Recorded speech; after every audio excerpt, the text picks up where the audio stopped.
అది ఆలోచిస్తున్నాను.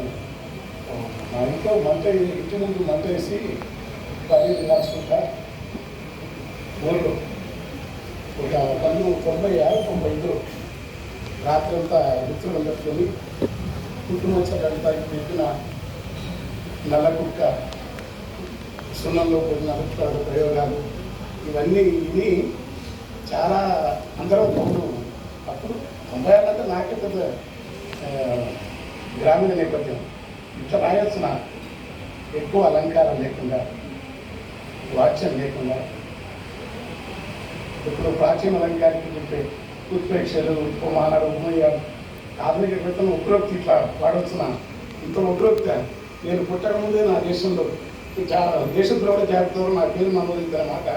ఎంత బలమైన మాట అని ఎందుకంటే మాకు సాంప్రదాయ శాఖ తెలియదు కానీ కొంచెం ఓరియంట్ చూస్తుంది. నేను చాలా ఆనందపడి అట్లా ఉన్నాం కనుక అదే మాట ఎక్కువదని వచ్చినాను.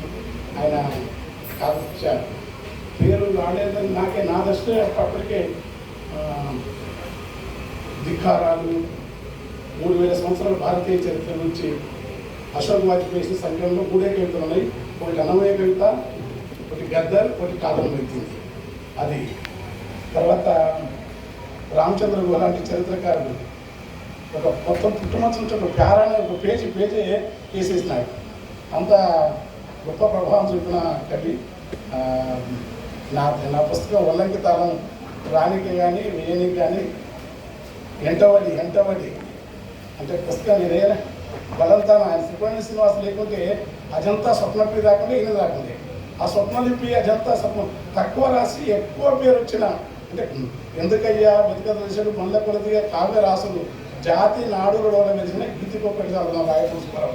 అట్లా తక్కువ రాసి తెలుగు భారతీయ సమాజంలో ఎక్కువ పేరు తెచ్చుకున్న కవులు ఇద్దరు, వాళ్ళ అజంతా కాదర్. ఆ కాదర్ శిక్ష అది చాలా ఎందుకంటే ఆయన అంత కాన్షియస్గా ఉంటాడు. అట్లా అది ఇంకోటి ఎందుకు నాకు ప్రమాదం ఎక్కువ చదివి జర్నలిస్ట్ అయిన వరకు ప్రమాదం కవిత్వం రాయడం కష్టం. కానీ తన అదృష్టం అంటే బాల్యం అంతా గ్రామంలో గడిచింది కనుక ఎవరైతే పంచభూతాలకు దగ్గర ఉంటారో వాళ్ళలో సృజన రూపం అది ఎప్పుడు వెంటాడుతుంటుంది. అనంతమూర్తి చెప్పినా ఎవరు చెప్పినా మాకందరూ అది కాపాడుతుంది ఆయన.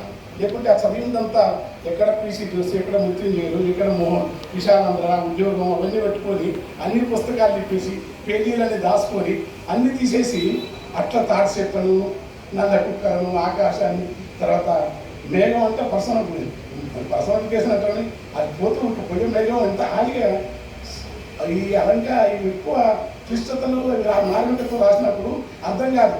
బాగా చదువుకున్న అకాడమిక్ మళ్ళాంటి వాళ్ళు పెద్దలకు తప్ప మామూలుగా పడతాడు. మేఘం పోతూ ఆ పండుతాకల పుట్టుకని కత్తిరిస్తాడ. నిజంగానే గాలి మేఘం వచ్చి పండుతాకల పుట్టుకని కత్తిరిస్తారు. సహజంగా జరిగే ప్రక్రియను అట్లా అందరికీ అర్థమయ్యేటట్టు రాస్తూనే గొప్ప మూమెంట్ ఇంకో సభ్యం ఉంటే ఉండొచ్చు కానీ అది కానీ చాలా గొప్ప సలామం అంతే.